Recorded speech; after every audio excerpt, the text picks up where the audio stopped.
Just saying. Ladies and gentlemen, I want to welcome you all out to a musical extravaganza called the Night and Day Project. Please save your applause. Do it because I love living. You don't hear me though. Hi, I can definitely identify with this couple here. I think you all are amazing, but a lot of what you said, my boyfriend and I, he's not here, he's watching the game. I know it's hard to but what I wanted to express is that what I feel is important is that you went through what you went through, and you came back to acknowledge that she was there for you. What did that do for you when he acknowledged that? Because I've been there. I feel like I've been there for my boyfriend, but I don't feel like he's given me that acknowledgement. Oh, wow. Okay. Now that's a question. That's a question. Damn it, bro. This is being live streamed. I hope he's not watching at home. All right. I mean, I really honestly don't think there wasn't one particular thing that DeVal did per se to regain any kind of good graces when it came to that situation. I think the real understanding that I had was that he had a problem that involved something other than me, and he did make sure that he showed me in many, many ways how much he wanted to be there for me in turn. Meaning, when I went to Detroit after he got through his situation and I graduated from school, we got out to Detroit, we were living together. You know, he allowed me to then take a break because I had been in school for so many years. He allowed me to then take a break. He said, Kadeen, whatever you want to do, if you want to just chill for a year, go out there, have fun, relax. If you want to go out and work, whatever you want to do, I'm going to support you wholeheartedly. And that for me was also more confirmation that he genuinely cares about me and my goals. He wasn't the guy that was just like, well, I'm making money in the NFL right now, just stay in the house and you could be kept and whatever. You know, he really made a conscious effort to be sure, all right, well, you want to get back on camera or you want to start your career. He took me down. I remember WDIV in Detroit, they were having a traffic reporter search. What up, though? All right. They were having a traffic reporter search and he took me to the mall and he was like, all right, we got to get you in an outfit that you're going to look on camera with. So I went into Express with him and trying on different outfit combinations. He's like, nah, that looks good. Nah, red's my favorite color. Wear the red vest, you know. And he really helped me put together a look to go in front of there. I made the top 5. They ended up not picking me, but still, you know, I made the top 5, and that was just more confirmation for me that said, you know what, he really cares about like me. He cares about us. He cares about my career, and it was just little things like that along the way that made me feel like, you know, this guy really, really cares about me, and it was no longer just about holding on to that dark time. We really just wanted to get past it, so it was definitely the little things. I think in relationships and in marriage in particular, one of the things that I've found is really important is giving of grace. And what I mean by that is there are so many things that like Cody will do for me, or that she will do for us, and then she never sort of expects or looks for a thank you. And that's not a judgment on sort of whether or not you should or you do, because it's sort of natural to want that, but the offering grace in your marriage and your relationships, and you're doing it because you have a shared goal and you want to get there, is something that I've found to be very, very useful. Also that and being honest. And so like if you're doing stuff and they don't see it, then they don't necessarily appreciate it. And so you can have those conversations. But sometimes it's really just doing this thing that you know the other person needs. And like she did, she was doing what she needed to do because it was her best friend and he needed her. And that was it.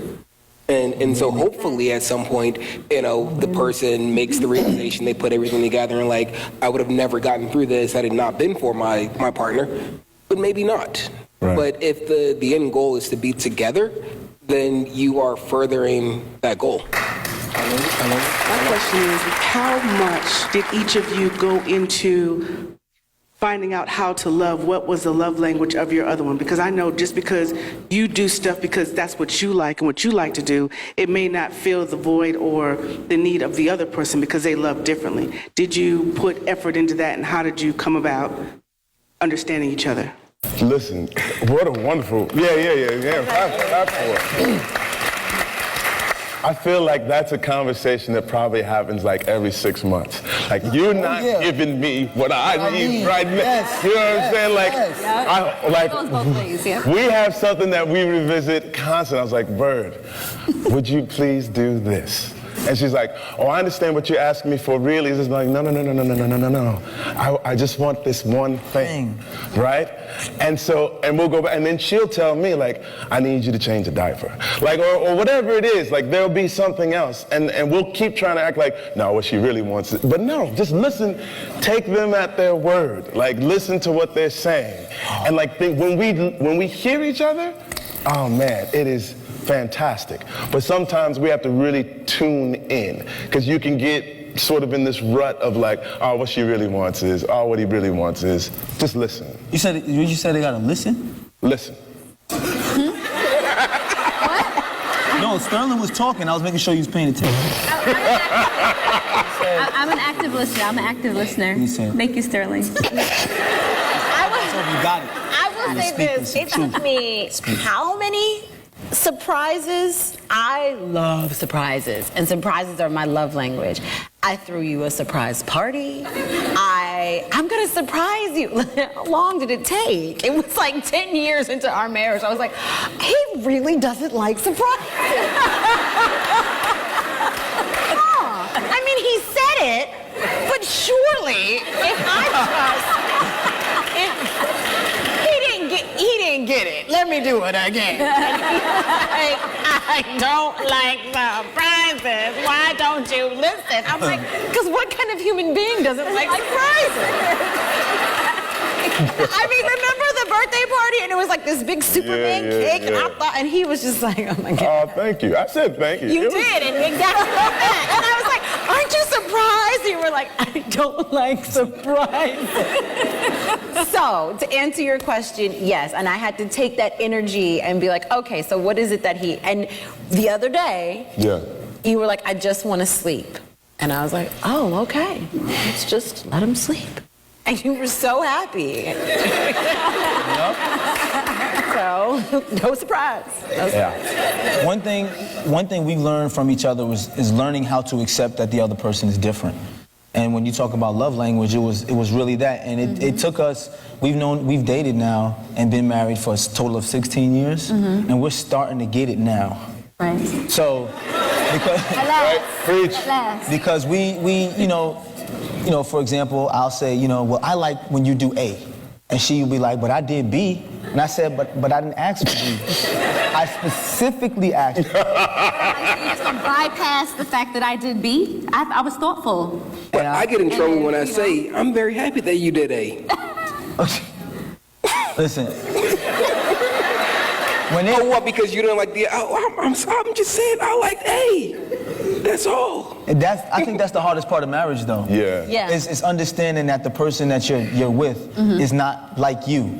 So they don't argue like you, they don't love like you, they don't get over arguments like you. So, at times you're like, but I would have handled it like this.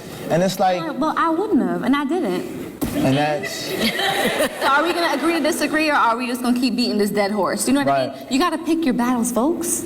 Pick your battles. Some things are just not worth fighting. And that comes with time, and that's what happens. Ever evolving too. Yeah, every 6 months. We started at 18, and we're now years into it.